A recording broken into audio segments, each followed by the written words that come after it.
It's unlikely that those countries would take the hypocritical step of voting for a resolution condemning what's happening in Egypt.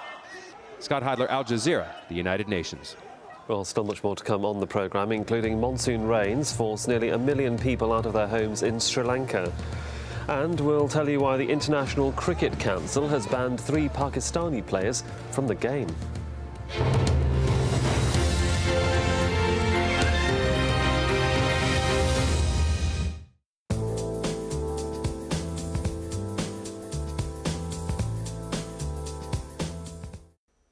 Hello there. Well, we've still got torrential rain falling for many of us across Australia. Have a look at the satellite picture because it shows where our old cyclone is. This is Yasi, or the remains of it, gradually making their way towards the west. But they've really intensified this frontal system down in the southeast corner. So heavy downpours we've seen out of this. We have seen flooding in Victoria. Slowly, though, it's going to work its way eastwards as we head through Sunday. That means for Melbourne, it should be a lot drier. However, this area of wet weather across the central belt is still going to be with us, and it's going to stay around as we head through Monday as well. So more heavy downpours to come here all the way through South Australia, and there could be some flooding as well.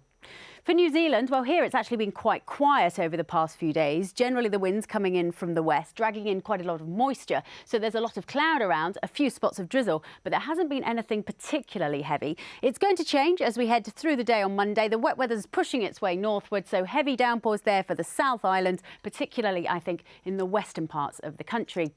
Up towards the southeastern parts of Asia, and here we've got lots more in the way of wet weather again, particularly heavy for the southern parts of the Philippines and down through Borneo. That's where it's been really wet over the past couple of days. More rain still to come here. Meanwhile, up in China, it's mostly fine and dry.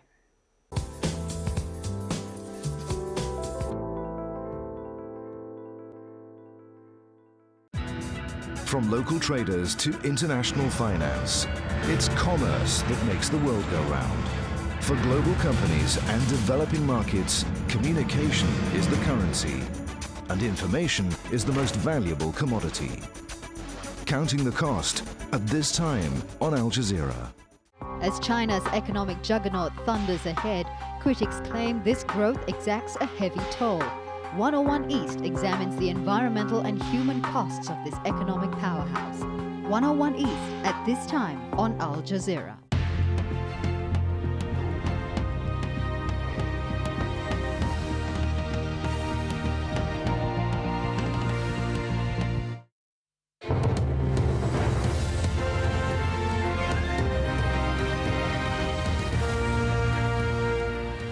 Hello, you're watching Al Jazeera. Welcome back. Extended coverage of our ongoing turmoil in Egypt. A reminder of the latest developments. A senior US official has backed Hosni Mubarak's insistence on staying in power until September. Ambassador Frank Wisner said Mubarak's leadership was crucial for an orderly transition, but a spokesperson for the US State Department said that he was not speaking for the government. The leadership of the ruling National Democratic Party has resigned, according to state television. The party veteran Hossam Badrawi has taken over as the NDP's Secretary General. Jordanian power plants are now running on oil and diesel fuel following the suspension of gas supplies from Egypt. An explosion at the gas terminal in the Sinai Peninsula has been blamed on a gas leak, but not all Jordanians are convinced. Nasreen El-Shumaila has a story from Amman. Flames roar hundreds of feet into the sky, an Egyptian gas terminal ablaze. This meant an immediate suspension of gas supplies to neighboring Jordan and Israel. The pipeline in flames supplies gas that is used to generate 80% of Jordan's electricity needs, a real predicament for a resource-poor country. Earlier reports that this was an act of sabotage were then countered by Egyptian officials who claimed the explosion was caused by a gas leak. That's not very convincing here. I wouldn't be surprised that people who are connected to the Egyptian regime, ordered by the Egyptian regime, were behind this explosion in order to shift the attention from Tahrir Square to the explosion that took place in Sinai. For now, there is no clear evidence either way, but following weeks of protests demanding economic reforms, pressure mounts on the government to bear the brunt of possible price hikes to avoid further unrest. The suspension of Egyptian gas supplies to Jordan is going to cost the country over $4 million per day. It also comes at a time when the Jordanian government is struggling to ease economic hardships by subsidizing some fuel derivatives. Jordan started importing gas from Egypt 8 years ago. The relationship with President Hosni Mubarak's regime is viewed as a strategic asset. And though officials here have kept quiet, it is believed they privately would rather see Mubarak stay than stand down. Nasreen Al-Shamaili, Al Jazeera, Amman. Well, time now for some other news making the headlines from across the globe. At least 4 people were killed when a police chief fired at protesters outside a police station in northern Tunisia. State media says the clashes in the town of Khlef were sparked after the policeman allegedly slapped a woman who'd come to file a complaint. Following the incident, the police station and some police cars were set on fire. Tens of thousands of Serbs have gathered in central Belgrade in the biggest anti-government rally seen there for years. The protest was headed by Serbian Progressive Party, a centre-right organisation formed from the Serbian Radical Party. Protesters are calling for early elections, higher wages and a crackdown on corruption. Opposition groups are also frustrated with what they see as a slow integration into the EU. At least 5 people have been killed in Sri Lanka after days of torrential rains, which have led to widespread flooding. The country's disaster management centre is struggling to cope with the scale of the damage.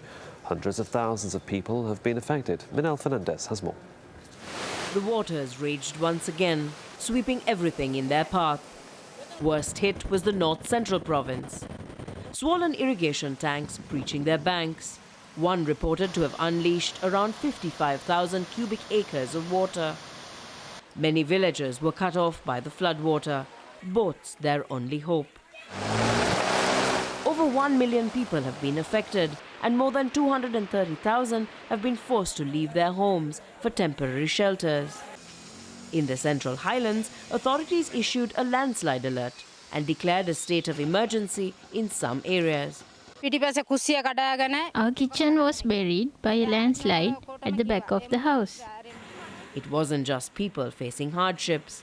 This baby elephant was among the wildlife caught by rising waters.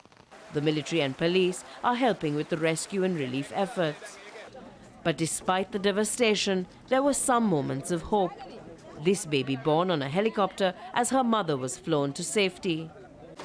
In Colombo, charities are trying to gather food and clothing to send to victims. But they face a major problem delivering this aid, as many roads are impassable. Emergency supplies and food stocks are being loaded up behind me to be taken to the hundreds of thousands of people affected by this latest round of flooding.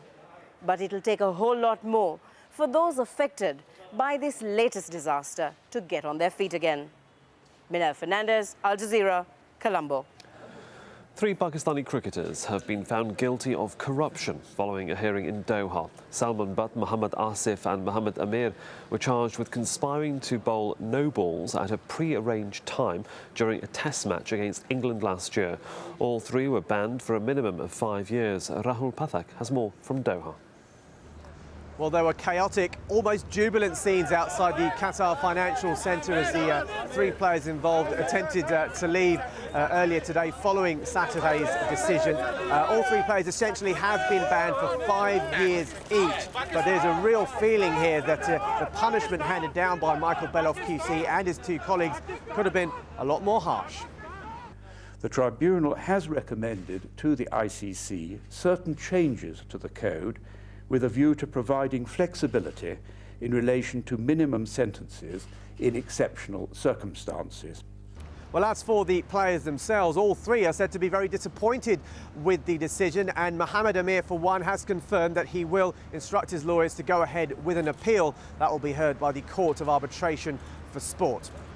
Well, the next big date for the players is March the 17th. That's when they'll appear before Westminster magistrates in London. They'll be accused of accepting and obtaining corrupt payments Now that carries a maximum jail term of 7 years, an extremely serious charge there. But as for the International Cricket Council, well, does this punishment that was handed out today really send out the strong message that they were looking for at the beginning of this tribunal?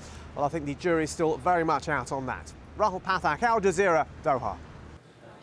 Well, how are the latest developments in and outside of Egypt playing out on the internet? Here's Stephanie Scowen with the look at that from our Egypt desk. Stephanie. Thanks, So. Well, although the demos have continued now for 12 days, support for them is far from waning. Despite the difficulties, enthusiasm to take part in the protests remains high from people of all ages. These are some of the latest comments on Twitter. Nadia writes, "My 73-year-old father wants to go to Tahrir on Monday. Does anyone have a wheelchair we can borrow? He can barely walk, but he still wants to go." But there's still concern the government will pay no heed to the protest. Jan 25 Voices says the strategy of the